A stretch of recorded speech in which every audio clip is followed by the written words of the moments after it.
here at CoinDesk. Really excited for this panel today called Infra is so over onboarding in the consumer crypto era. I'm just going to welcome my panelists to the stage. We have Jess Houlgrave from WalletConnect, Hillary Skeffington from Robinhood Crypto, and Graah from Zeal. Now, I'm going to give each of you 30 seconds to just introduce yourselves, lay the foundation for us so everyone in our audience knows who we're speaking to, and then we'll dive into our discussion. Jess, let's start with you. Hi, everybody. I'm Jess Houlgrave. I'm the CEO at WalletConnect. This conversation for me is super exciting. I hope that Infra isn't totally over, given that WalletConnect is a core infrastructure play for the ecosystem. But I do think that there's a lot of exciting things in terms of the consumer experience that's been enabled by the Infra work over the last few years. So excited to dive in. Thanks. Awesome. Hillary? Hi, my name is Hillary Skeffington. I'm a product manager at Robinhood Crypto. I cover on-chain transfers and our on-ramp, Robinhood Connect. I'm super excited to be talking about consumer products in the crypto industry. I've been working in crypto since 2015 for Zappo Bank, which was a consumer Bitcoin wallet for a period of time. So I'm definitely aware of all the problem points and how we can make crypto hopefully a little bit more mainstream. And Hannes? Hello, everyone. My name is Graah, and I'm one of the builders at Zeal Wallet, which is a smart wallet. We're a team of former Revoluters, which is a slightly more known brand than Zeal, and we're moving into the smart wallet space because we think this is a key thing to enter the next billion people coming into the space. So, Zeal and Hannes. All right, now just before this panel, everyone in the audience was asked who's building a consumer application, and not everyone put their hand up. And so my question for the panelists here on the stage today is that a problem? Shouldn't everyone be thinking about whatever they're building as having a consumer application? Hillary, I see you nodding. Yes, everybody should be building towards consumer products. No, I mean, I think there's a lot there. There's infrastructure, obviously, for developers, for institutions. There's a huge amount of value in building those types of products. I think if we really want to push this industry to a broader adoption, there has to be a consumer-facing point there. So I hope to see more hands next time. I think for me, it's less about should everybody be building a consumer product and more about should we all, whatever we're doing, be building with the end user in mind. And I think that this is really key to creating great end user experiences.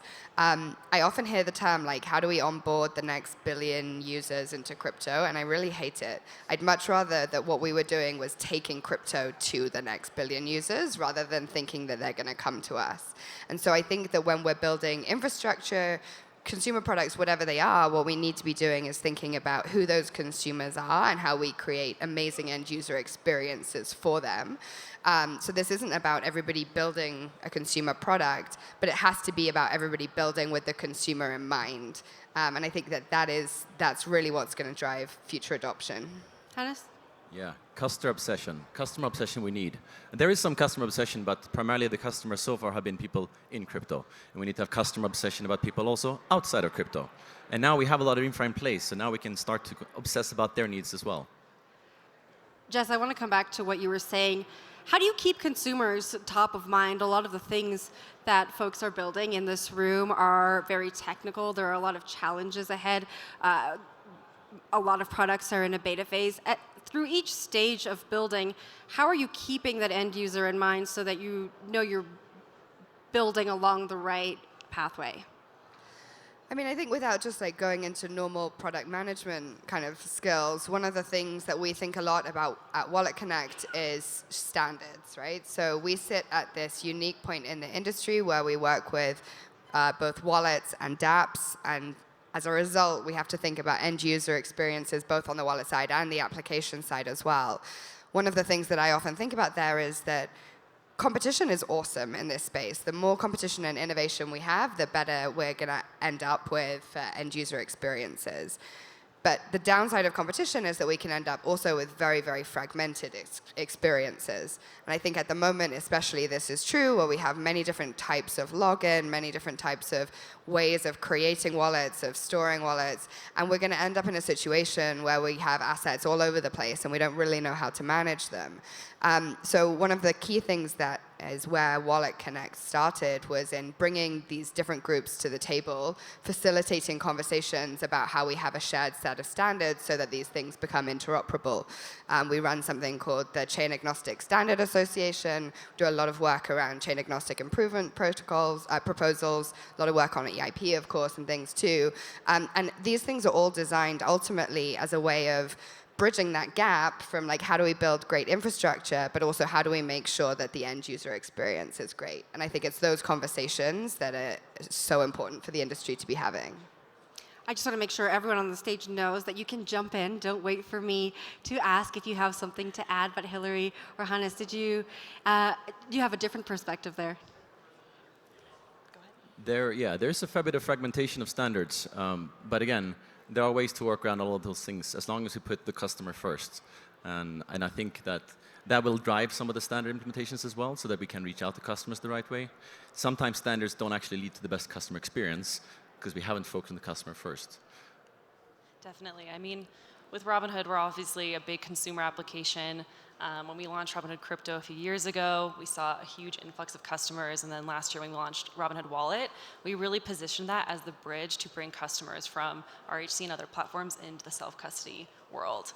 And there's just a lot around ease of use, intuitive UI, et cetera, that we're trying to build to really solve those problems. As a product manager, we talk to users all the time. I would have to say the three big problems are going to be speed, cost, reliability. And recently we actually launched collaboration with Arbitrum for our Robinhood Wallet where we're offering in-app swaps. And it's just to basically solve those problems, how we can make it more cost effective, faster, and on a really trusted platform. So we're excited to see how that grows. But that's definitely consumers and fixing those problems are definitely top of mind for us. I want to come back to that consumer research in just a moment, but Hannes, I have to ask you, is Infra actually so over? How should we be thinking about Infra as we move forward? Well, infra is never really over, right? We don't have to build infra for 1 billion people already. We're not quite there yet. And so it'll go in cycles, right? We're doing infra for the current couple of million people and then the 100 million people. And it scales with orders of magnitude. Same thing in Web 2 and 1.0 as well. Infra is never really dead. It just goes in cycles. But we do need more customer. Speaking of cycles, Jess, I guess my first question is, are we in the next bull market? And how do you prepare for all of these users who come along with the bull cycles, who are reading the news headlines and deciding, hey, maybe I'm going to try out one of these new, novel products I'm hearing about? I think judging by how much fun everybody's had this week and the activities I saw in a nightclub last night, it feels certainly like we're back in a bull market. On a more serious note, the numbers that we've seen at WalletConnect over the last few weeks, last few months, have really also demonstrated that in terms of the connections between apps and wallets across a whole range of sectors within the space. So I think that that's really positive, and obviously we've had a lot of tailwinds in terms of the Bitcoin ETF and all this sort of stuff. So are we in a bull market? I think so. How do we prepare for that? Firstly, I think it's about making sure that the technology is reliable and secure. This is really, really important. I think the other thing that we have to do as we enter these exciting times, and I actually love the other times where we can focus, but as we enter these exciting times, what we have to try to do is spot where there is real kind of substance and not just hype, and make sure that that's where we really build. I think the other thing that we have to be aware of is as new users come into this ecosystem, they're not as familiar with this technology as we are. And whilst a lot of the infrastructure that we've built over the last few years is helpful to that in terms of onboarding them, it doesn't come at sort of no risk. And security, we know, is still a really big challenge for new users within the ecosystem. We did a survey that we just launched a big report on this week, and 28% of all crypto users that we asked say that at some point they've been rugged, been phished, been hacked. And that's a huge, huge number. And so if we are going to onboard another 100 million people, another billion people, that number has got to go down a significant amount. And so we have a huge responsibility as an industry through this next cycle to make sure that we're protecting end consumers and that we're educating them and giving them the tools that they need to act safely within this space. So I think that for me is kind of key. Yeah, to add to that too, going back to the user research, I mean, we hear trust all of the time. And one way you could look at Robinhood is we do have a mix of your more advanced customers as well as some of the more novice ones, and trust is a big one there. And so we spend a lot of time on the education front and kind of abstracting that complexity in the UI so that customers are really aware at any point what they're doing. Earlier this year, late last year, we launched a pricing campaign to basically explain, like, what does it mean when you place a trade and what are all these different aspects, and we were trying to pertain to both the advanced customer as well as a novice user. So explaining what like a bid price is, but then also showing the advanced customers like a breakdown of our pricing versus other exchanges, we got really good feedback from that. And we were able to kind of converge two user segments that are very different into one product feature, which went really well. I think whether this is a small bull market or the start of a larger cycle, we don't yet know. At the very least, the short-term cycle we're seeing right now is heavily centralized crypto-driven, right? ETF listing, a lot of demand coming in from that side. But I think that's also a bit of to some way, a red herring. Yes, it's good number go up, people give us attention, but we actually have to build products that aren't dependent on the cycle, that aren't just dependent on trading use cases. We need to build products that work in both bear and bull cycles. And most consumer products are like that, right? So that's why we're excited at Zeal, is to build products that aren't just for trading, but allows you to use your crypto as money for real finance as well. Hillary, what do consumers want? Ooh, big question. I mean, honestly, at the end of the day, it's like speed and cost. I really can't stop reiterating that. And transparency in both of those things. That's like at the core of a lot of our principles and what we're doing right now. People want to know exactly what they're getting at any given point in time. They want to make sure that the service is reliable and that they're able to move and actually own their holdings as much as they want. And that's, we're seeing that in the industry today already with so many L2s and roll-ups. Like, we're seeing a lot of those problems getting solved for. And it's cool that we're able to see that also within Robinhood Wallet with the Arbitrum collaboration that I mentioned before. But yeah, honestly, it comes down to just like speed and cost and for Robinhood. What you're describing sounds to me like convenience, and I think Web 2 has done a really good job at being convenient at the cost of some other things that people hold near and dear to their heart. Jess, I'm going to pass this question off to you. How do you balance that convenience and that education piece when you think about onboarding the next 100 million or billion folks? So I think that I don't disagree that like speed and reliability and cost and things are important. But I think that unless we have real value behind that, it doesn't really matter. You can be really fast, really reliable, but if what you're actually engaging with is your product doesn't really do anything. It's not fun or it doesn't give you some value, then like that doesn't really matter. And so I think that actually what consumers want is like more fun.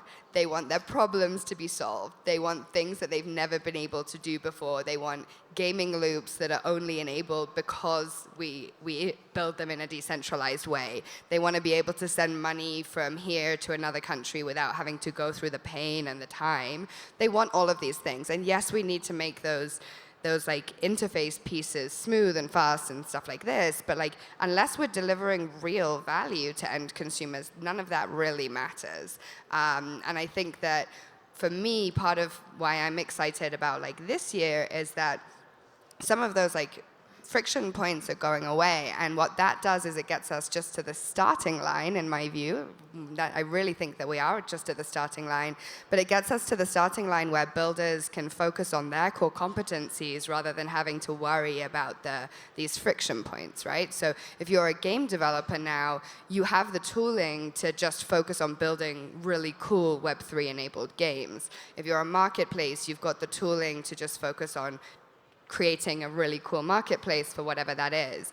And I think that that's what's really unique about this cycle versus things that we've seen before, is that for the people who are building those end consumer experiences, they no longer have to spin so many cycles just thinking about the friction points. Like I remember back in like 2017 when I was building this NFT project, the amount of time that I just spent thinking about like the wallet experience and not focusing on what I was really trying to build was extraordinary. And so I love that in this cycle, hopefully builders don't have to do that.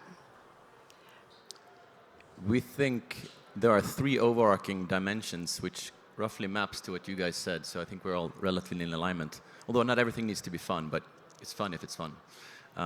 For us, those three overarching truths and dimensions is one, value, that people get the most from their money, whether that is a higher yield or return or lower costs, right? But a higher net return. The other one is safety. People want to feel safe and secure when they're doing something that has to do with money, right? And the third one is convenience. Something that just works for you, whether that's related to how the security is set up or how you make the transaction. So we need to build solutions, and in the case of DeFi, we're a DeFi product, something that's easier to use than cash, safer than a bank, and can be used for all your financial needs. Walking around the conference, seeing all of the projects that are here, do you think that what we're talking about right now on this stage is being done well? And if so, how? And if not, what do we as an industry need to think about and do better? Yeah, I mean, I think it's very promising what we're seeing. I think to Jess's point, there's a lot of different projects and that are solving different problems: gaming, tokenization, cross-border payments, etc. So just like the optionality is all out there. In terms of what can be better, I think, yeah, there's a big focus on trust right now, and I think the best way to do trust is just through education and just more transparency. So making it more available and making some of those tools that are accessible even more user-friendly is what first comes to mind. I guess when I think about are we doing it well, one of the things that I'm not so sure about, and this goes back to something that Hannah said, is like whether what we're doing is actually really decentralized at all. And I think that that's maybe one area that we can continue to do better, including us at WalletConnect, big focus for this year. But I think that's certainly top of mind. The other thing that I think is really interesting as I observe like different projects in this space is how we think about understanding our end user and how we think about their like expressed versus revealed preferences. And I think that still in this ecosystem today, we're building a lot for express preference rather than revealed preference. There's a really, again, as part of this report that we released this week, like 50% of end consumers within crypto say that they want more security features. 27% of the same group say that they don't use the security features that are available to them, and 6% self-identify that they don't use them because they're too lazy. So like already we are at this place right now where even some of the things that we are building, and particularly even on the security side, which is often considered like really core to adoption, people just aren't using this. And I think that that's where, again, there's a little bit of maturing in the industry to go around like how we really understand our consumers, how we use data better, and how we build to what people actually want rather than just like what they say they want, because those things aren't the same. People are ready to give it all up for convenience. Like at the airport, I'm ready to give you all of my data to bypass that line. I've seen that work live in action. Hannah, so I'm going to throw it to you now. We're talking about decentralization and the need for decentralization in the space, but does the consumer really want that or even care? So decentralization is a charged word with many interpretations, and there are different like hybrid decentralization implementations as well. I think what we have to always ask ourselves, what is the value proposition that users want? So we roll it back to these overarching truths. Can we use decentralization in ways to deliver more value back to people, to deliver ease of use back to people? Then yes, decentralization as a kind of abstract concept can mean many different things. And it's hard to implement these things, right? There are different approaches to it. If we look at what's happening here at in this venue, I think some of the key problems that have been blocking us are actually solved now. I'll go out on a limb and say I think security, with the advent of passkeys and smart wallets, is now a relatively solved problem. Not at scale with customers yet, but there are enough implementations in the wild now that this year is the year we'll solve the security of private keys.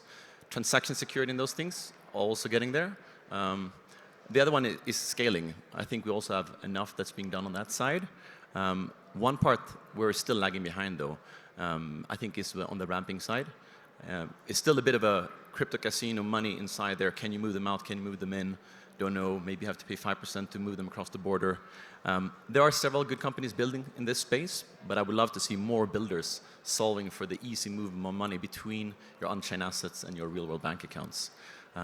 We have in Europe instant free bank transfers, but we need to have that kind of utility all over the world so that people can think of their crypto account as interchangeable with a real-world bank account. Because right now, there are too many barriers, and then it kind of becomes this stuck, isolated ecosystem. Yeah, I have to say on-ramping continues to be like one of the bigger themes for our customers as well, is how do they actually get their coins onto XYZ platform.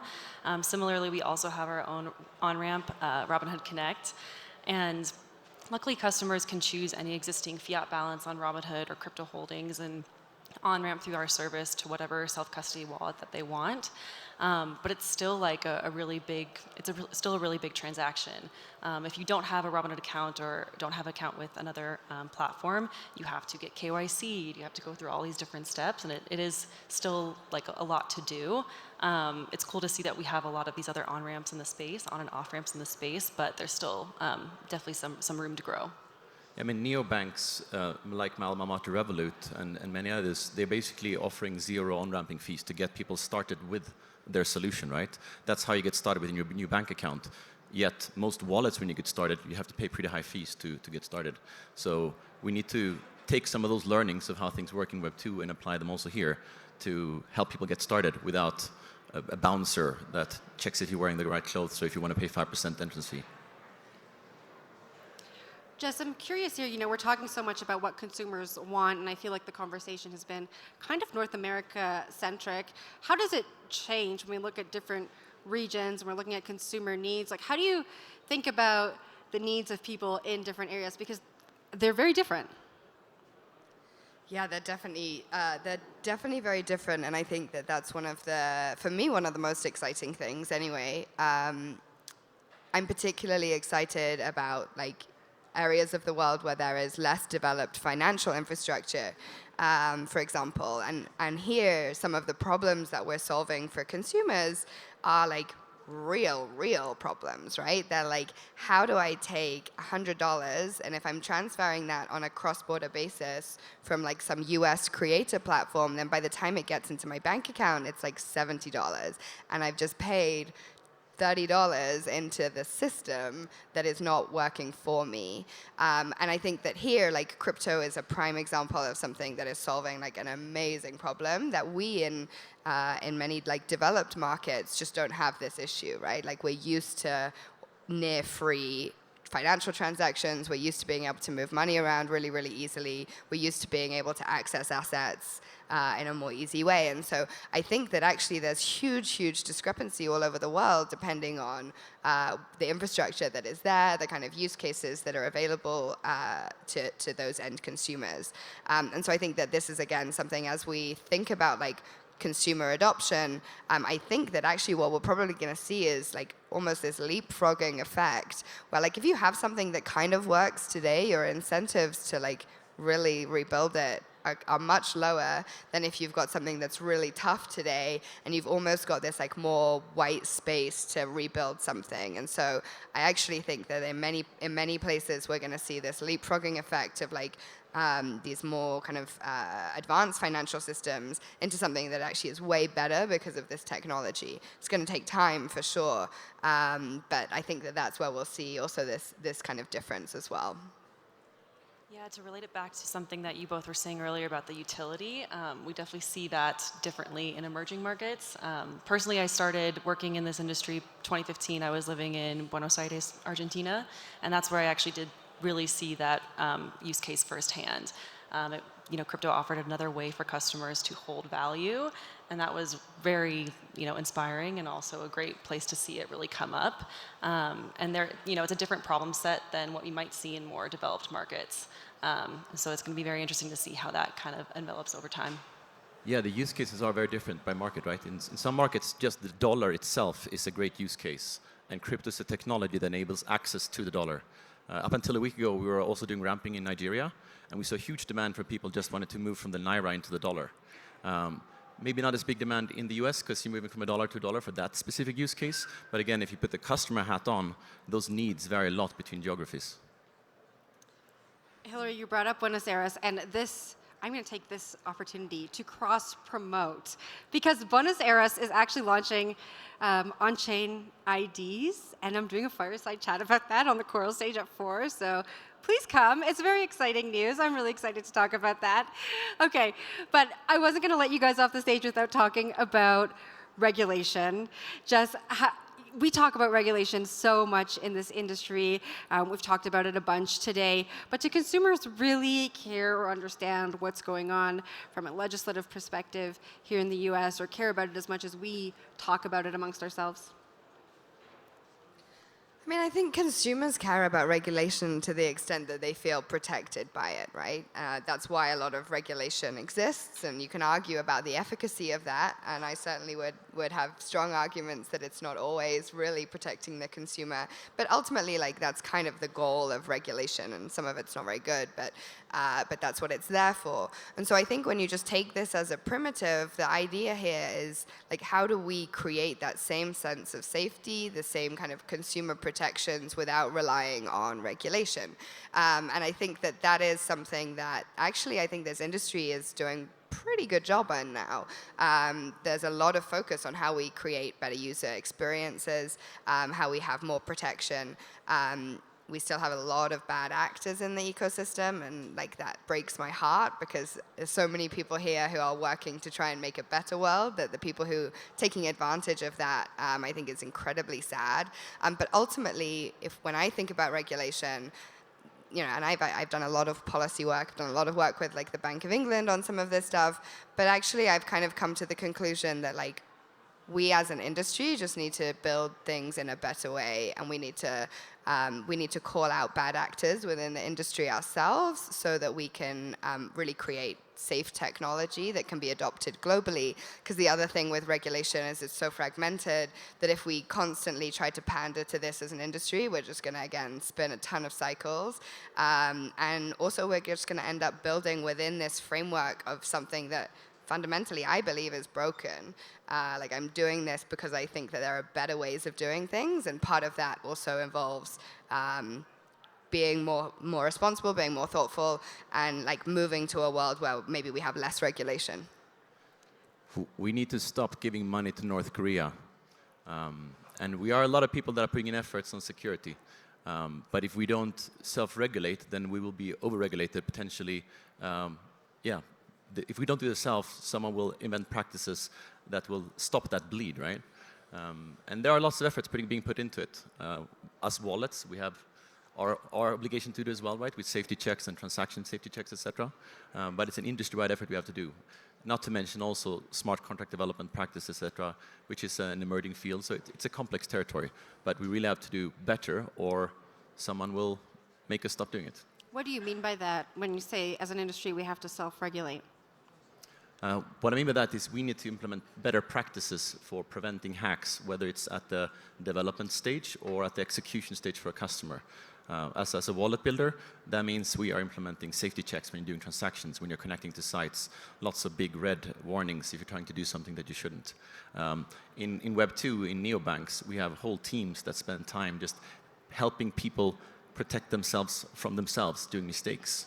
In DeFi or Web3, quite often it almost feels like we're encouraged to make mistakes.